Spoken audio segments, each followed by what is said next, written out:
Hello, my name is Logan, or the Vinyl Scholar, and today I wanted to do my second video. First off, before I delve into today's topic, I just wanted to shout out the people who either liked, commented, and gave me constructive criticism, or also just gave me positivity in the comments on my last video, and also those who subscribed. So thank you to those people.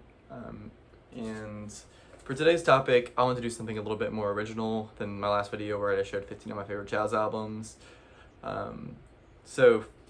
For this video, I want to talk about jazz albums, record labels, or artists that I think are particularly overlooked in comparison to other albums or record labels that these people represent.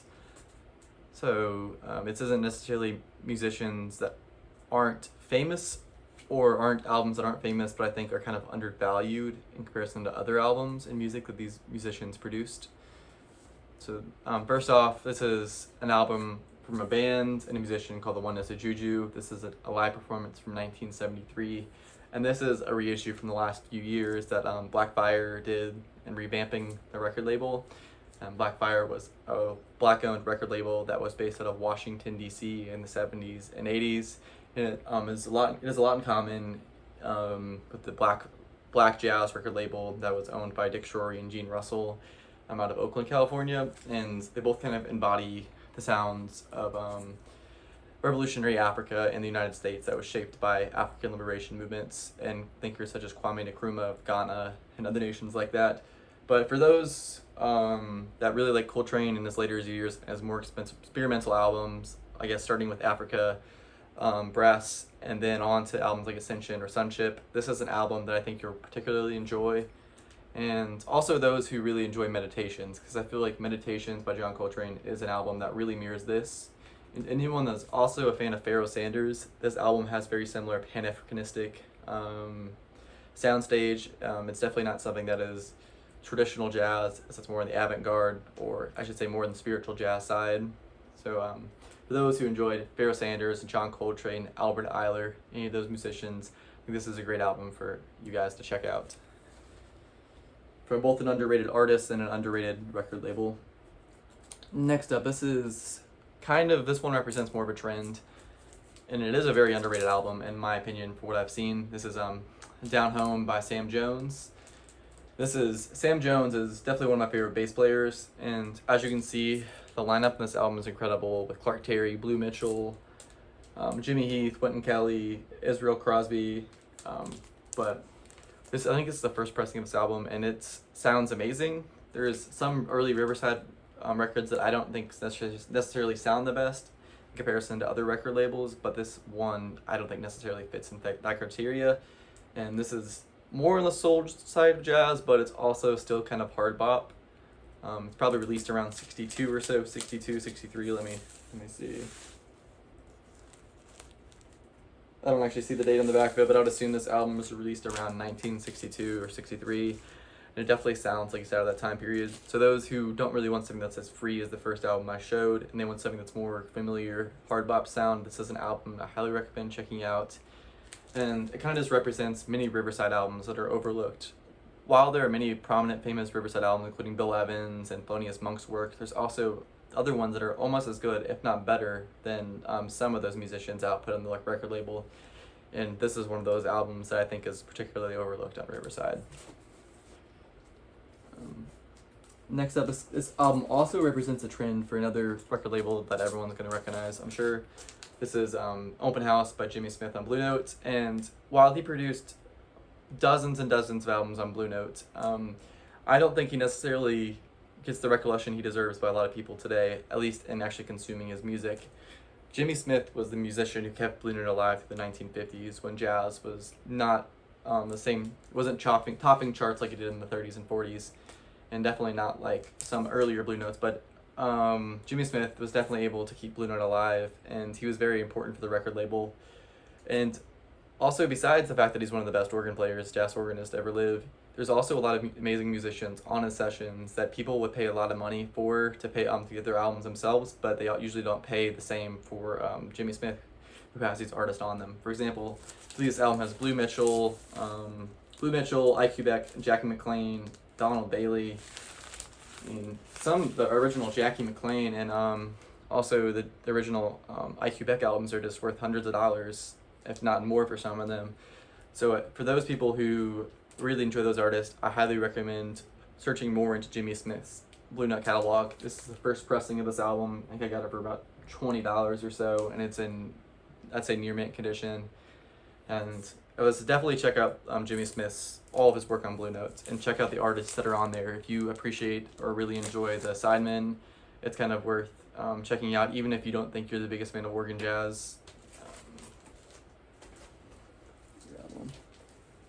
So this next album is an artist that I do see mentioned quite often. This is an album I see quite often, but at the same time, I still don't think this artist gets the recollection he deserves.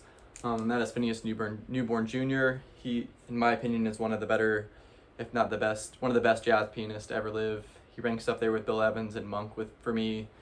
And as someone, piano's probably the instrument I gravitate towards the most, even though I'm a saxophone player. There's something about it that I just usually connect with, especially with Bill Evans. But Phineas Newborn Jr. also has somewhat of a similar style to Bill Evans in the fact that he's definitely informed by classical music. And instead of just being, just being a disciple of bebop or early Dixieland jazz, someone that started to incorporate more elements of classical. And I wouldn't necessarily consider him cool jazz, but he's definitely on that line, and he has a lot of really great albums. This is probably his most famous, but I know I think it's the Contemporary Craft series is about to release another album by Phineas Newborn Jr. That's a really good album as well. I'm blanking on the name, but for anyone who hasn't really checked him out, I'd highly recommend listening to Phineas Newborn Jr. for piano trios especially.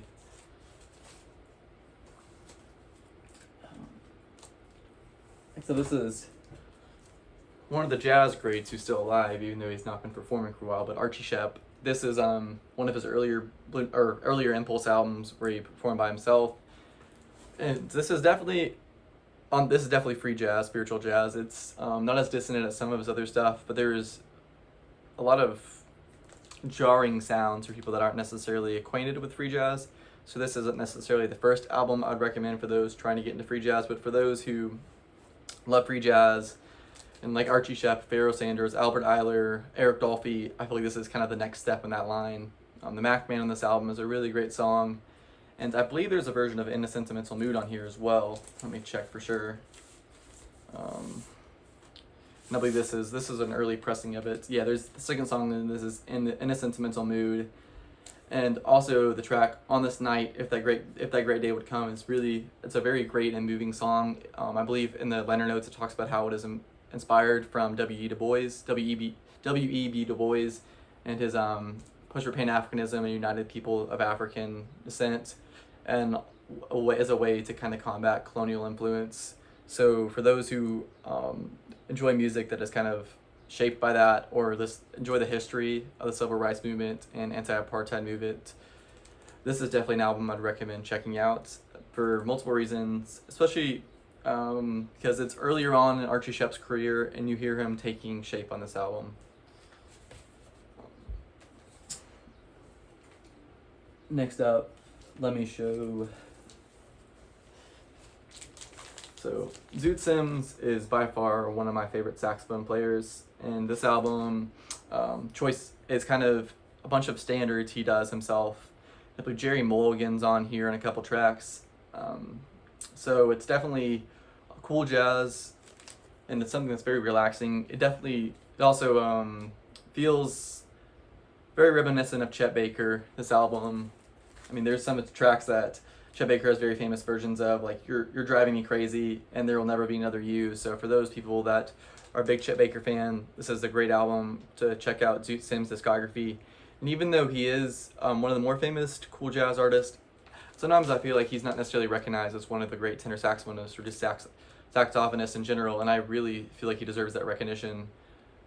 He has a similar way of Chet Baker as making lyrical interpretations of more melodic songs, and there's just a sense of serene beauty to a lot of his music that is just very accessible for almost anyone, I'd say, who doesn't necessarily listen to a lot of jazz, but for also those who just like cool jazz and Chet Baker and Bill Evans and all those artists in that vein, this is definitely an album that is worth checking out. And out of all the Zoot Sims albums I've heard, this is by far my favorite.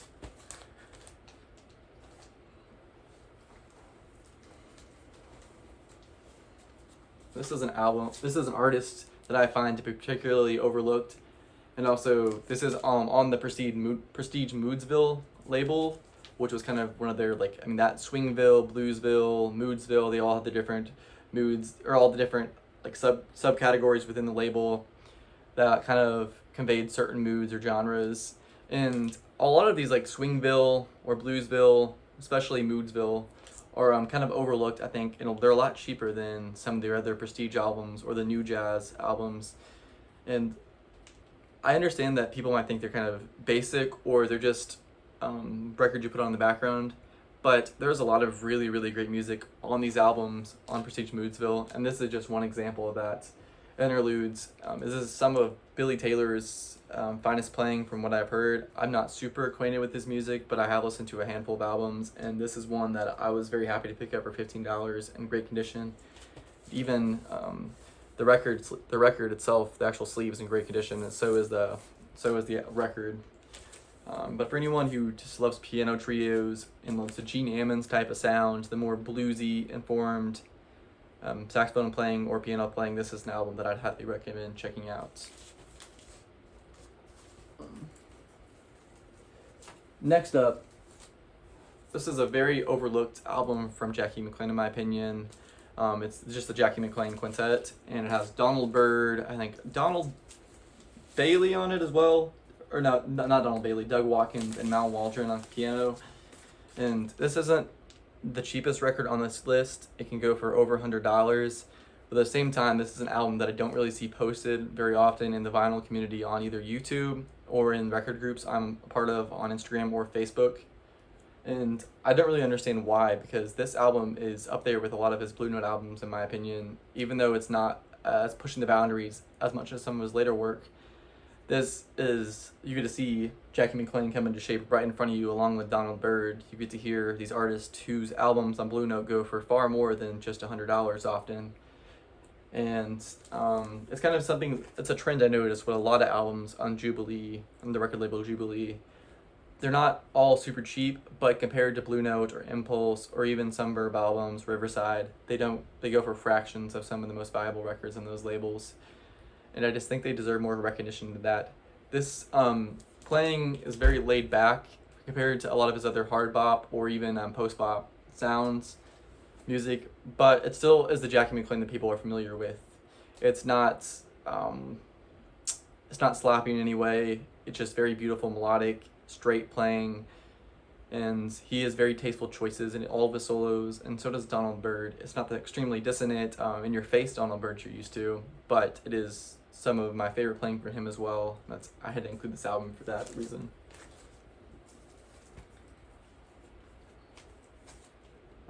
In my first video, I talked about black jazz a little bit, and I had mentioned earlier in this video as being based out of Oakland, California. It was a record label that was founded in 1969 by Dick Shorey and Gene Russell, and it released 20 albums between 1971 and 1975. And even though a few artists on the label would have mainstream success, it wasn't really because of their tenure on black jazz. It was either because of their tenure before or afterwards. Artists like Doug Karn went on to found his own record label called Jihad Records, and also he's been quite successful in his career. He's been part of the Jazz is Dead series, so have several of the other artists on black jazz.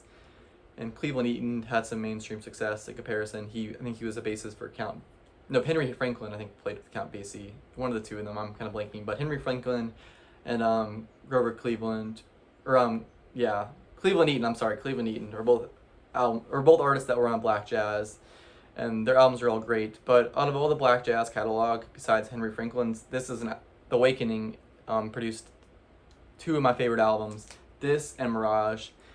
And this album is definitely something that people who enjoy free jazz are going to love, but it's also something that I think people who enjoy fusion jazz or are just getting into free jazz will enjoy also. There is definitely a spiritual calling to this album. It's kind of a lot like that, like a lot like a Love Supreme. and Coltrane's spiritual jazz, and that's kind of why I really go towards it. Let me look at some of the musicians on here. I can't think of everyone else's on here.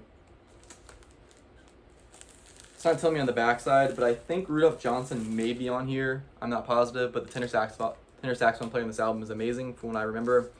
I need to spin it again to be able to talk more about it, but it is an album that I'm kind of blown away by. And this is the Real Gone Music pressing of it, which Real Gone Music did great work in reissuing all of the Black Jazz catalog. Out of all the records, out of all 20 of them, they all sound amazing, even if they are from digital transfers, which I believe they are, but they're only $18 records and early pressings of the Awakenings music, or Doug Karn or Henry Franklin can go for $200 to $500, and they're also just very inconsistent early pressings as well, because they were struggling to produce these albums. They weren't necessarily getting the mainstream success financially, socially, in any way really, to be able to produce super high quality albums. So having these affordable and also great sounding reissues of the Black Jazz catalog is amazing, and for anyone looking to get into it, I highly recommend The Awakening, Hear, Sense, and Feel. Next up, this is one of my favorite guitar players and someone that definitely gets his due in a lot of ways, but at the same time, this is a record label, in a particular series from this record label, that I don't think gets the recollection it deserves, and that is the Pablo live recordings. Pablo as a record label is definitely one of the more prominent ones, but at the same time, I think people just overlook it because how cheap the records often are, and also a lot of the later recordings, people don't really think they're going to be as great because they're not the artists in their prime. But I think it was founded by Norman Granz in about 1970, 1971. He was also involved with obviously with Verve earlier on in the 50s, and he kind of brought on a lot of famous jazz artists, more traditional style artists like Dinah Washington, Count Basie, Roy Eldridge, Duke Ellington, all these kind of artists, along with Joe Pass and Ella Fitzgerald, who did a lot of recordings together in the label. And even though they're big names, people just pass them up oftentimes, and I think it's kind of sad because it's some of the best straightforward jazz, and definitely the best you can get for the price. And this Joe Pass recording here, live at the Montreaux in '77, is hands down one of my favorite records I have in my collection. I kind of omitted it from the first my favorite 15 albums, but I considered putting it in there for my last video. And the actual sound quality in this album is incredible, but also so is the playing by Joe Pass. It's very clear. He has a very clear guitar tone on this, and it's laid back, but at the same time, he does kind of have a quiet fire to him. At times, you hear him picking up, and he's definitely swinging pretty well on this album.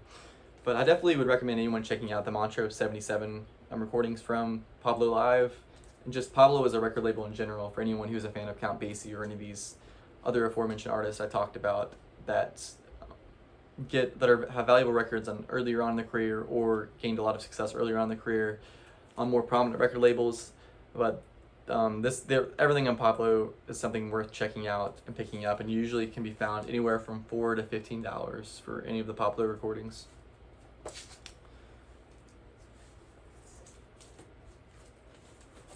Okay, here's another one of my favorite jazz albums that was omitted from my last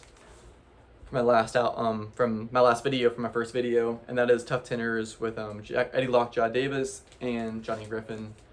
When I was first getting into jazz, I was just going through the jazz section at my record store. I didn't really know a ton of names yet. I mean, I knew all the big ones: Brubeck, Coltrane, Miles, Herbie Hancock, all those guys. But I bought this one on a whim, and I think I knew what Riverside was at the time, but I didn't realize Jazzland was one of its subsidiary labels, which this was released on the Jazzland label. And I could not have expected it to enjoy this album as much as I do. This is some of the best swing jazz, or swing feeling jazz, swing type jazz that I've heard. Eddie Lockjaw Davis and Johnny Griffin are just burning on this record. They are going through chromatic scales. They're going through they're going through the whole instrument and the whole range, and there's a great dialogue between them. I think it's somewhat competitive because of the nature of the record, but they also did several other albums at least together that are all great. But for anyone who's a fan of either of those artists or is a fan of Johnny Griffin and they've never really listened to Eddie Lockjaw Davis, this is an album that can be had for not super expensive. I got this copy in good condition for $8. So I'd recommend that people check this one out as well. For anyone who likes, I say bebop, this is also a very bebop styled album. I think there's some Sonny Stitt and some Charlie Parker and both of them in this album. And also with Eddie Lockjaw Davis being a swing era tenor and being in the bands he was, it kind of shapes his music in this album, and it's very reminiscent of a lot of late 40s music as well, and early 50s. So. This is probably the most unheralded jazz guitarist from what I've seen. He's an artist that I have sought out his work, and I have found several albums, but this is the only one I have picked up yet, just because some of it can be relatively expensive, but he is someone that I don't really see posted very often in groups as well, and he's an artist that produced some of the best guitar jazz in my opinion, some of the best straight ahead jazz guitar. He's not pushing the boundaries necessarily, but he knew his place, and he produced music that is accessible but also is very beautiful for people that aren't necessarily always drawn towards cool jazz. I'd still recommend people check out this album. That is Tribute to the Greats by Salvador, and this album is kind of made it hints at with the title as a tribute towards some of the great jazz musicians, and those include Brubeck, Duke Ellington, Dizzy Gillespie, Jerry Mulligan, and also Charlie Parker. And Salvador's guitar playing, as I already mentioned, is some of the best in my opinion, especially for someone who doesn't really heralded as being one of the most famous. He never gained the success of people like Joe Pass and Grant Green and Kenny Burrell or Jim Hall, but I put him on the same level as a lot of these artists. And this is an album that I picked up for around $15, which I think was a pretty good price for the album. It can go for a little bit more from what I've seen. It's $20, it says right there, but still a great price. And it's an album that I would recommend anyone checking out who's a fan of 40s and 50s style jazz, but also those who like jazz guitar, like people like Pat Martino and Pat Metheny. I think he was a big inspiration on those artists, I would assume, listening to him. But yeah, this is definitely an album I recommend checking out, and it's on Bethlehem, which, even though Bethlehem had some pretty prominent jazz albums, I still don't think it never really gained the same recognition, especially after the 50s when it had fallen out because of financial reasons, I believe. But it never gained the same recognition that Verve did, which has a pretty similar catalog. There's a lot of really great albums from Chris Connor, Salvador. There's even the Motor Scene album with Kenny Burrell and Pepper Adams, and all the people from Detroit. But both Bethlehem and Salvador are unheralded in comparison to other musicians and labels, and I'd recommend anyone seeking this album out.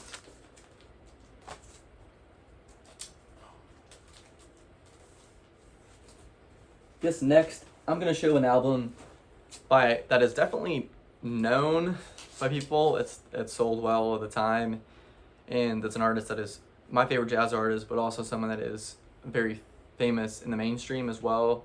But this is an album that I think is particularly overlooked for its greatness in comparison to other albums by this artist, and that is Alone by Bill Evans. Bill Evans had a vulnerability to his piano playing that few other pianists or even just jazz musicians or musicians in general reached. He was influenced by a lot of the jazz greats, and he also was influenced by composers like Tchaikovsky. And his music is almost on the border, as most people know, between classical and jazz, and it's very accessible for people, but it's something that I think people could put on the background and not pay attention to. But Bill Evans is someone that you have to pay attention to his music. The lyrical genius behind his music and his ability to turn lines into just instrumental music and something speaking to you is something that I think most jazz artists just fail to do. And his ability to use the piano as an introspective tool and to commune the emotions that he struggled to talk about out loud it's just that, I think, the reason I'm drawn to Bill Evans more than any other jazz artist. And this is an album, as the name hints, where he's just performing by himself, which I think is Bill Evans at his most vulnerable place with both his musical ideas but also with his emotions, and he channels those both into something that is very beautiful. And it is some of the most engaging music that I've listened to. You wouldn't expect that with necessarily with a solo piano album, but Bill Evans communicates with himself in this profound way, and that speaks to me every time I listen to this album. Here's a Rainy Day. It's one of my favorite tracks off this. Time for Love, Never Let Me Go, which takes up the whole side two. It's just really great to hear Evan in his state by himself. And even though I love all of his trio albums and even his albums like Interplay with bigger groups or Blues in the Abstract Truth, I think this album is one of the best and is one of my top 3 favorite Bill Evans albums that I think people should not pass up on as much as they do, and spend more time engaging with the music and listening to what he has to say. And this is the second to last album, and this is by Booker Ervin. I think this is the Book Cooks, and this is a Japanese import of it that I got about 2 years ago. I wasn't super familiar with Booker Ervin at the time. I knew who he was, but I didn't spend a lot of time listening to his music. So this is my first album I got by him. And this is an album that I'm consistently surprised by. An album that I'm consistently surprised by when I put it on. And it just shreds like a lot of hard bop does, but it doesn't feel like it's unorganized. And as I think some more solo bass jazz can sound. The lineup is incredible with Zoot Sims, we've already talked about, Tommy Flanagan, George Tucker, and also Tommy Turrentine, which obviously he doesn't get the same recollection that his brother does, but he's someone that I think deserves it just as much, as he was probably one of the better trumpet players. He's kind of like the Nat Adderley to Cannibal Adderley, but he just didn't gain the same fame that Nat Adderley did. But for anyone who loves Booker Ervin, this is a really great early album by him, and also another great Bethlehem record. The lineup is one of the better lineups on Bethlehem I've seen. It's an album that I recommend most people checking out. That's not super expensive to be had, and I'm pretty sure Bethlehem is part of the reissue series. This has been done in this last year, so it's an album that I recommend people either streaming or getting the reissue of just to check out the music. It's kind of hard to go wrong with this album. And lastly, perhaps the most overlooked out of all these albums and all the musicians I've talked about yet, this is Pieces of 88 by Evans Bradshaw. And Evans Bradshaw only released 2 albums that I'm aware of during his career. This, and I think it's Introducing Evans Bradshaw. I can't think of the exact name, but it's also on Riverside, which that album is even better than this album, but it can go for a little bit more. It's probably around $50. I was lucky enough to get this album for $18 in pretty great condition, and I just bought it on a whim. I saw that it was a Riverside, and saw it was a piano trio album, and I didn't really necessarily have the highest expectations, but once I spun it, this is an album that I've fallen in love with. It is one of my favorite versions of A Night in Tunisia. There's a very good version of a Trolley Song on here, and let me check out some of your songs since it's been a while since I've listened to it. But he also has some own compositions, like one of them is called Pushin' the Blues, and also Blues for Jim, which he which he composed for this album. This is definitely an album for anyone who's a fan of piano trios, especially artists like Monk and Bud Powell, and there's a little bit of Oscar Peterson in this sound as well. But I'd recommend also Ray Bryant is someone that definitely comes to mind when I'm listening to this album. But for anyone who enjoys those albums or piano trios in general, Evans Bradshaw, his 2 albums on Riverside are amazing and albums that I recommend tracking down or streaming. You can find them on YouTube, and I believe this one is on Spotify, but the other one I talked about isn't. But it's on YouTube, and you can find it on his discography through the internet. But last time I checked, I believe he only had about 12 monthly listeners on Spotify, which is just absurd for someone of his caliber of talent. And I think he just deserves a lot more recollection than that. And I kind of just want to bring attention to him, since he didn't really ever gain the success he deserved. And I don't really know too much else about the history of him. I would definitely be looking into it, but I do think there's archival fragments of him, but there's not a ton of information about him out there. But that's all the albums I wanted to show. I'm sorry this went a little long and I rambled a little bit on some albums. I'm still kind of figuring out how to talk about albums and just talk about music in general. I didn't write a script for this, and I didn't spend a ton of my time researching these albums. I just kind of pulled out some albums that I wanted to talk about off the top of my head that that were albums I consistently spin or albums that just really intrigue me in my collection. But I thank you everyone for watching this video and also watching my last video and giving me support. I hope to be a part of the vinyl community on YouTube for a long time, and thank you very much for everyone who watched. Have a great one.